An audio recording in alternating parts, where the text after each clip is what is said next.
Assalamualaikum warahmatullahi wabarakatuh. Kembali lagi bersama saya Setio Prayugo di channel S Prayugo.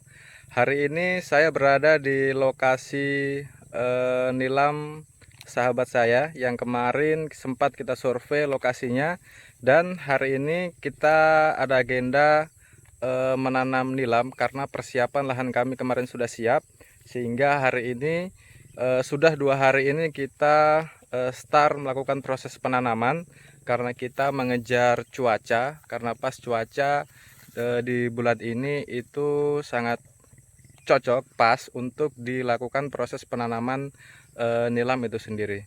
Nah, saya ditemani oleh kakak saya bersama sang istri. Jadi hari ini kita bertiga. Kalau kemarin kita berlima rame-rame kita menanam start dari ujung sana, dan hari ini kita bertiga menanam melanjutkan sisa lahan yang sudah siap yang kita tanam kemarin. Baik, kita lihat kakak saya yang sedang melakukan proses penanaman karena ini kurang lebih 3 bedengan lagi kita sudah mau istirahat, dan hari ini kita sudah menanam kurang lebih sekitar 2000 lebih. Nah, sehingga tanaman kita yang sudah ditanam sekitar 4000 lebih. Baik, mari kita lihat kakak saya yang sedang melakukan proses penanaman. Ini sahabat-sahabat semua, kondisi kami yang sedang melakukan proses penanaman di lahan kami kemarin yang kita sudah bersihkan, dan kondisinya sahabat-sahabat bisa lihat semua. Jadi untuk informasi kepada sahabat-sahabat semua bahwa lahan ini adalah lahan bekas tanaman rica yang kemudian kakak saya biarkan kurang lebih selama setahun, dan hari ini kita manfaatkan untuk ditanami nilam.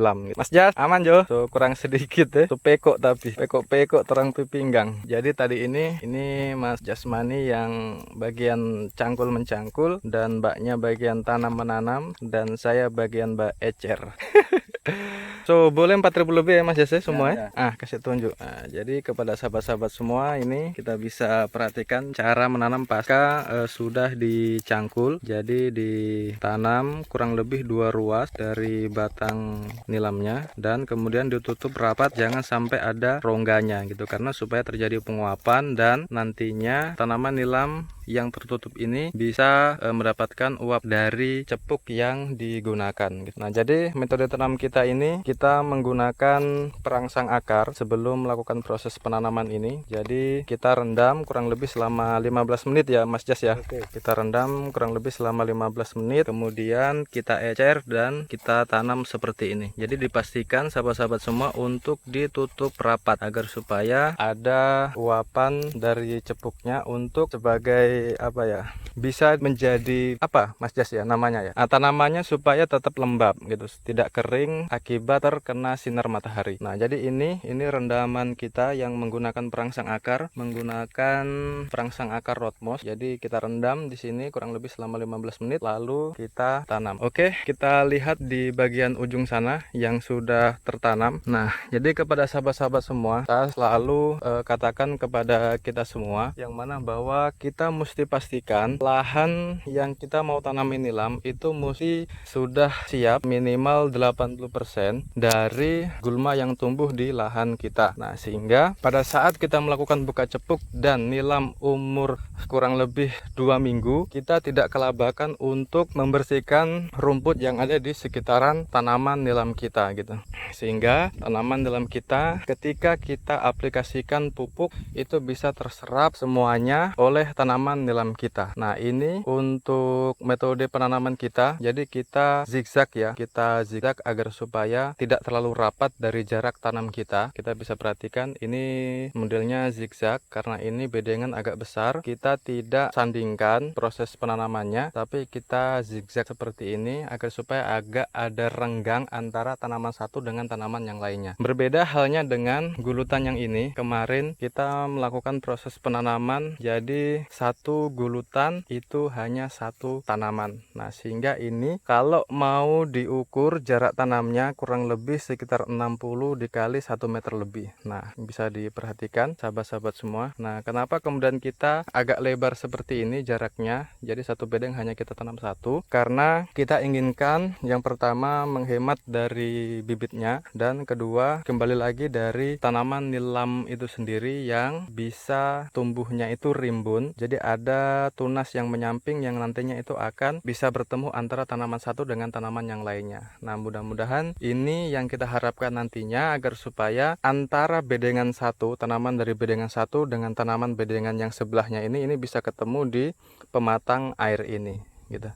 Dan kalaupun nanti ketemu, tetap kita masih bisa punya ruang untuk jalan di antara tanaman nilam kita, di antara bedengan ini. Nah, jadi kita bisa perhatikan sahabat-sahabat semua kondisinya. Jadi rumputnya benar-benar total mati. Nah, ini sudah 2 kali proses penyemprotan, dan untuk yang di sebelah sana itu belum kita lakukan proses penanaman karena kita masih mau lakukan proses penyemprotan terlebih dulu 1 kali, baru kemudian kita lanjutkan untuk ditanami nilam juga. Nah, jadi kepada sahabat-sahabat semua, ini mungkin sekedar informasi dari aktivitas saya di seputaran tanaman nilam, dan kita semua berharap kalau misalnya harga dari minyak asiri nilam itu terus naik ya. Walaupun kemarin harga minyak nilam itu sudah turun, tapi kita terus berharap harga dari minyak nilam itu kembali lagi seperti kemarin, mencapai angka 500 hingga 600 ribu. Nah, kita semua berharap semoga hal itu bisa terjadi lagi. Nah, baik kepada sahabat-sahabat semua, ayo kita lihat lagi. Ini masih ada satu kalau orang Jawa bilang satu kedok lagi di sebelah tanaman rica ini. Jadi tanaman rica ini masih belum kita bersihkan karena ini masih mau diambil. Ini ricanya masih mau diambil untuk dijadikan bumbu masak.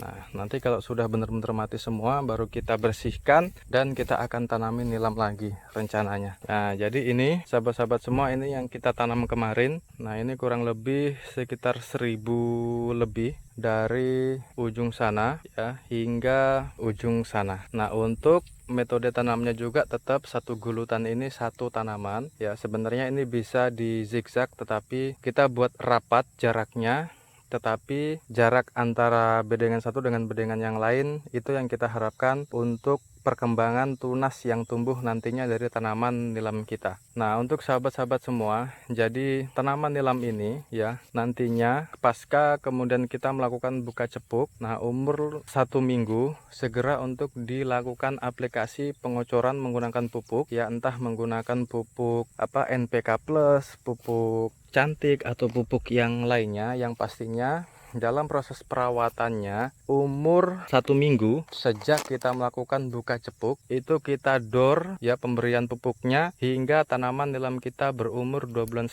hingga 3 bulan. Nah, jadi kalau itu kita maksimalkan proses pengaplikasian pupuk kepada tanaman nilam kita, sehingga pastinya nantinya pertumbuhannya akan berbeda dengan ketika kita hanya melakukan proses penanaman kemudian dibuka cepuk dan dibiarkan begitu saja. Nah, tetapi apapun yang akan dilakukan di lahan ini nantinya, saya tetap akan informasikan kepada kita semua, sahabat-sahabat petani nilam di seluruh Indonesia, yang ini semua bisa dijadikan informasi buat sahabat-sahabat semua dan bisa diaplikasikan di lahan sahabat-sahabat semua. Nah, jadi ini rencana lokasi yang akan kita tanami nilam semua, yang luasannya kurang lebih 1 hektar seperempat. Jadi kita masih menanam kurang lebih 4.500-an ya, yang kemudian besok akan kita lanjutkan kembali karena bibit kita sudah siap. Kemarin kita cabut kurang lebih 5.000 bibit dan masih ada tersisa. Besok akan kita lanjutkan kembali karena ini waktu sudah mulai sore. Baik, kepada sahabat-sahabat semua, terima kasih sudah mampir di channel saya dan menyaksikan aktivitas saya. Semoga apa yang saya lakukan ini bisa menjadi spirit, bisa menjadi informasi buat kita semua petani nilam di seluruh Indonesia, dan saya berharap kita semua bisa sharing, diskusi di seputaran tanaman nilam, bagaimana untuk meningkatkan hasil produksi dari tanaman nilam itu sendiri. Terima kasih kepada sahabat-sahabat petani nilam di seluruh Indonesia. Saya Setio Prayugo, mohon maaf kalau ada kata-kata saya yang salah atau rutinitas saya yang tidak bermanfaat bagi kita semua, saya mohon maaf. Kurang lebihnya saya mohon maaf. Saya Setio Prayugo. Salam petani nilam Indonesia. Wassalamualaikum warahmatullahi wabarakatuh.